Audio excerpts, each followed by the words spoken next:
최근에 특히 민주당과 뭐 문재인 대통령한테 실망했다고 말씀하시는 분들이 굉장히 많이 계셨는데, 물론 작전 세력도 있을 거예요. 그 중간에서 이런 식으로 작전 세력이 붙어가지고 갈라치기 하는 사람들도 있겠지만, 그들도 다 작전 세력이라고 보기는 어렵다는 거죠. 왜냐면 그만큼 많은 분들이 촛불을 들고 거리로 나가서 목소리를 냈는데 막상 달라지는 건 없는 것 같고, 그런 분들이 계신 것 같아서 제가 오늘 새벽에 방송을 이렇게 시작을 했습니다. 근데 여러분들께 제가 아직 어린, 어떻게 보면 이걸 보시는 분들보다 제가 더 어리다고 생각을 하는데요. 그 같이 힘내자는 거예요.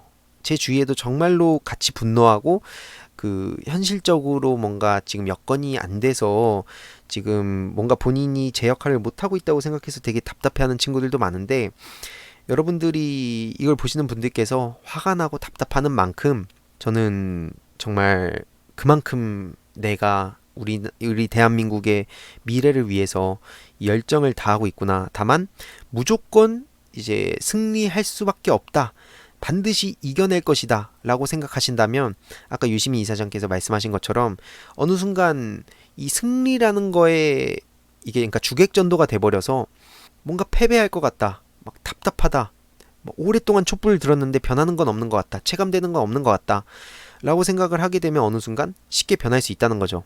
최근에 이제 굳이 특정 그 인을 언급을 하지는 않겠습니다만, 그런 식으로 해서 갑자기 여기저기 붙어 다니는 그런 유튜버들도 있는 것 같고, 뭐 그런 기회주의자들이 참 많이 보여요. 근데 결국에 그들이 왜 그렇게 되겠습니까? 애초에 뭐 그런 본질 자체가 그런 기회주의자였던 사람도 있겠지만, 반드시 승리하겠고 내가 거기에 깃발을 꽂는 어떤 인정받는 사람이 되고 싶다라고 한다면, 결국에 거기서 승리를 못한다던가 아니면 인정을 못 받는다든가 했을 때 그런 욕구가 갑자기 터지면서 전혀 다른 행동을 하게 되는 거죠. 자신을 인정해주는 곳에 간다던가, 승리가 어느 정도 뭔가 보인다든가 아니면 편안하다든가, 뭐 이런 식으로 여러 가지 이유로 이렇게 변하는 경우가 있는 것 같은데, 저는 개인적으로 그렇게 생각합니다. 우리 지치지 말자는 거예요. 지금 유시민 이사장께서 아무리 그 이런 아까 제가 말씀드렸듯이 그 과거의 독재의 시대에 진짜 그런 서슬퍼런 권력들이 진짜 목숨까지도 쉽게 앗아가던 그 시절에도 저렇게 당당하게 목소리를 내셨던 게 바로 유시민 이사장님이시지만, 아무리 그래도 지금은 민주당원도 아니고요, 진짜 일개 유튜버일 뿐입니다. 정말 평범한 우리랑 똑같은 한 시민일 뿐이에요. 근데 유시민 이사장님한테 모든 걸 맡겨놓고 이분이 알아서 다 하겠지, 이분이면 다 되겠지, 또 이렇게 너무 이렇게 낙관적으로만 보면 안 된다는 거죠. 같이 분노해야 되고, 같이 우리 모두 애국을 하고 있는 거 아닙니까? 지금 대한민국을 사랑하고 같이 진짜 조국을 사랑하니까 같이 화가 난 거니까, 여러분들 이 화나고 분노의 대상을 문재인 대통령이나 조국 교수나 민주당에 뭐 하시는 것보다는 정말 그 기득권 세력, 어떻게 보면 두려워서 그런 걸 수도 있어요. 왜 그런 게 있잖아요. 최근에 윤석열 총장한테는 기자들이 찍소리도 못하고, 조국 교수한테는 살아있는 권력과 맞짱 뜬다는 식으로 자기들이 엄청난 그런 막 저널리스트가 돼가지고 사실 보도한다 그러고 막 그러고 있었는데, 정작 윤석열 총장이 그 한겨레 하호영 기자 고소한다고 하니까 아무 데도, 유시민 이사장한테는 그렇게 그 KBS에서 막 그 협회에서 기자협회에서 그렇게 난리를 쳐놓고, 정작 진짜 살아있는 권력이 그런 기자들을 탄압하는 모습에 대해선 외면하는 걸 저희가 지켜보지 않았습니까? 그렇기 때문에 저는 아직까지 우리가 갈 길이 참 멀다, 이런 생각이 정말 많이 들었고요. 또 최근에 또 그런 생각이 많이 들었어요. 이것도 유시민 이사장께서 최근에 말씀하신 건데요. 우리 모두는, 인간은 원래 불완전한 존재입니다. 사실 완벽한 사람은 그 어디에도 없어요. 그건데 그러다 보면 여러 가지 오류에도 빠지고, 그 다음에 또 그러다 보면 본의 아니게 여러 가지 오류에 얽히기도 하는데, 완벽하지 않다고 그 사람, 그 대상을 또 비난을 하기 시작하면 이 세상에서 살아남을 수 있는 사람이 누구일까? 그래서 유시민 이사장께서도 그 과거에 그 뉴스공장에 나오셔서 굉장히 무섭다고 그런 말씀하신 적이 있습니다. 뭐 진보가 그러면 안 돼 라는 게 사실은 굉장히 무서운 거고, 결국엔 그렇게 되면 진보적인 생각을 가진 분들은 그 누구도 살아남을 수 없다. 요거를 좀 알아주셨으면 좋겠고요. 딴 거보다 저희 비겁하게 피하지 말자는 겁니다. 뭐 제가 이제 뭐 어린 놈의 자식이 뭐 이렇게 얘기하냐 이렇게 생각하실 수도 있는데, 저는 어찌됐든 이 상황에서 본인이 피한다고 생각하기 싫으니까 어떻게 되냐면 정치판이 썩었어. 난 그러니까 외면하는 거야. 이런 식으로 정신승리를 하는 분도 계실 거고 뭐 실제로 그렇게 생각하시는 분도 계시겠지만 결국에 그거는 저희들이 한창 때 외쳤던 정치 혐오, 뭐 정치 무관심 다들 한창 이렇게 목소리를 강하게 내실 땐 똑같은 생각을 했을 거란 겁니다.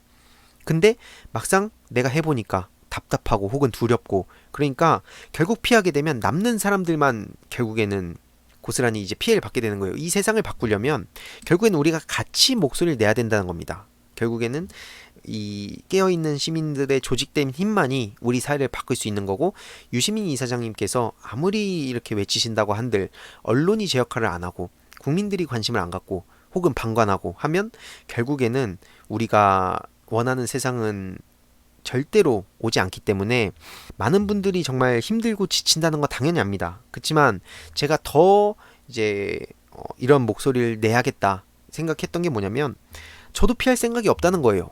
두려움 같은 거 뭐 없다고 하면 거짓말이겠죠. 근데 어쩌라는 거예요. 그 검찰한테 하고 싶은 말이 있어요. 도대체 예를 들어서 저한테 뭐 털 게 뭐가 있겠습니까? 쫄지 말자는 거예요. 일반 이렇게 시민분들 없는 제도 만들어내는 게 검찰인 거 다들 압니다. 저도 아는데 그래서 어쩌라고 그 얘기를 하고 싶어요. 뭐 피할 생각도 없고 솔직히 말해서 막 목숨까지 앗아가는 건 아니기 때문에 뭐 저도 표창장 제가 있는 거 다 보여드릴 테니까 일반 시민도 그렇게 털 수 있다는 걸 보여주라는 거예요. 차라리 완전히 이참에 아예 그냥 싹 개혁을 해버리게 쫄지 맙시다. 네. 아니 진짜 일개 청년인 저도 그렇게 생각을 하는데 저보다 훨씬 더 연륜도 있고 훨씬 더 경험도 많으시고 그런 시청자분들께서 지칠 필요가 없다는 거예요. 그러니까 같이 갑시다. 그러니까 과거에 어떻게 보면 저희는 이런 멋진 분들을 정말 허무하게 떠나보낸 경험이 있습니다. 정말 허무하게 떠나보내드렸는데 그분들이 떠나고 나시면 결국엔 책임은 아무도 안 져요. 다들 아시겠지만 그들을 그리워한다고 그분들이 돌아오는 것도 아니고 노무현 전 대통령님을 아무리 저희들이 그리워하고 기억한다고 해도 절대 우리들의 이런 그 간절한 바람을 듣고 돌아오실 수가 없습니다. 그렇기 때문에 저희들은 현실적으로 생각을 했을 때 다시는 그런 과거를 되풀이하지 않으려면 같이 힘을 내고 목소리 내고 같이 손잡고 가자는 거예요. 혼자 있으면 굉장히 무섭겠지만 100명, 10,000명이 같이 손잡고 있으면 절대 아무리 그 기득권이 썩어 빠졌다 해도 그 누구도 역사적으로 이런 깨어있는 시민들을 이긴 적폐 기득권들은 없었습니다. 그렇기 때문에 제가 열심히 민주 청년들의 밭을 갈면서 오프라인에서 계속 시간을 내서 이렇게 뭐라 해야 될까요? 계속 유튜버로 꼬시는 이유가 뭐냐면 같이 가자는 거예요. 같이 가자는 거고 만약에 이런 게 마음에 안 드시는 분들이 있으면 뭐 어떤 건덕지가 될지 모르겠지만 고소고발 하세요. 진짜 어처구니가 없는 게 없는 죄도 만들어서 저도 어떻게 뭐 죄를 만들려면 만들 수 있겠죠. 보는 분들이 만들려면 만들 수 있겠죠. 근데 국민분들이 만약에 다들 나도 만약에 고소고발해라 이런 식으로 나와보세요. 전 이쪽에 관심 있는 분들이 다 그렇게 한다 그러면 검찰이 그런 걸 감당할 수 있겠습니까? 없는 죄도 만들어내서 여태까지는 그런 진짜 사람 하나 보냈는데 1도 아니었던 사람들이 여태까지는 국민들이 그러고 나면 어떻게 했습니까? 무서우니까 숨잖아요. 무서우니까 숨으니까 나도 침묵해야지. 나도 그냥 안타깝지만 외면해야지. 이런 생각을 하면서 조국 그 전 장관님 얼마나 많은 분들을 도와주고 다녔습니까? 근데 정작 그렇게 힘들 때 도와드렸던 분들이 정작 조국 교수님이 이렇게 당하고 계시니까 다 외면했어요. 저는 조국 교수님과 어떤 이런 관련된 내용이 아무것도 없는데 인간적으로 너무 안타까웠어요. 주위에서도 제가 조국 교수님 관련된 영상 올릴 때 굉장히 불만을 표시하는 친구들도 많았고 되게 답답해하는 사람들도 많았는데 참 인간적으로 너무 안타깝다는 생각이 많이 들었고 검찰개혁이라는 거를 하기 위해서 모든 걸 내려놓고 이렇게까지 하셨는데 정말 이런 분을 우리가 관심을 안 갖고 외면하는 게 맞는 것인가? 그러면 다음엔 누가 이런 목소리를 낼까? 이런 걸 따져봤을 때 결국에 저희 국민들이 다 같이 힘을 합쳐서 목소리를 내야 된다라고 생각을 합니다.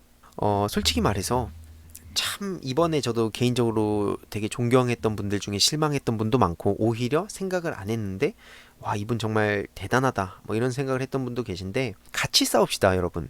우리 개싸움 하자고 했잖아요. 개싸움 하자고 했는데 뭐가 무섭냐는 거예요. 생각해보면 무서울 거 없습니다. 저희는 그냥 목소리만 내면 되는 거예요. 어차피 최전선에서 싸우고 계신 분들은 분들은 유시민 이사장, 뭐 김어준 총수, 뭐 조국 교수, 뭐 이런 분들 아닙니까? 그렇기 때문에 저희는 뒤에서 열심히 관심만 가지고 힘만 실어드려도 충분히 그분들이 탄력을 받아서 해낼 수 있습니다. 조국 교수께서 이렇게 사퇴하신 이유 중에 하나가 국민들이 이렇게 검찰개혁, 당시 서초동에 이렇게 직접 자발적으로 나왔기 때문에 거기서 이제 힘을 얻었던 거 아닙니까? 저희들이 이렇게 꾸준히 관심만 가지면 된다는 거예요. 그렇기 때문에 힘들다. 이렇게까지 했는데 달라진 게 뭐냐? 사실 그렇다고 해도 고작 3개월도 안 됐습니다. 거의 8월 초부터 거의 시작을 한 걸로 전 기억을 해서 아직 3개월도 안 됐는데 수십 년간 그 적폐 세력들이 쌓아온 이 기득권의 탄탄한 그 카르텔을 3달 저희 심지어 전 국민도 아니고 진짜 한 300만 남짓 되는 그 국민들이 촛불 3개월가량 이제 이렇게 관심 갖고 촛불 들었다 해서 저들이 쉽게 변하겠습니까? 다들 예상하셨잖아요. 저들은 하루아침에 변하지 않습니다. 애초에 그럴 사람들이었다면 절대 이 정도까지 가지도 않았어요. 딸의 표창장 가지고 저렇게 말도 안 되는 그런 끼워 맞추기 수사 안 했습니다. 우리는 야 설마 저들이 저렇게 하겠어 했는데 저들은 해냈습니다. 그런 조직이에요.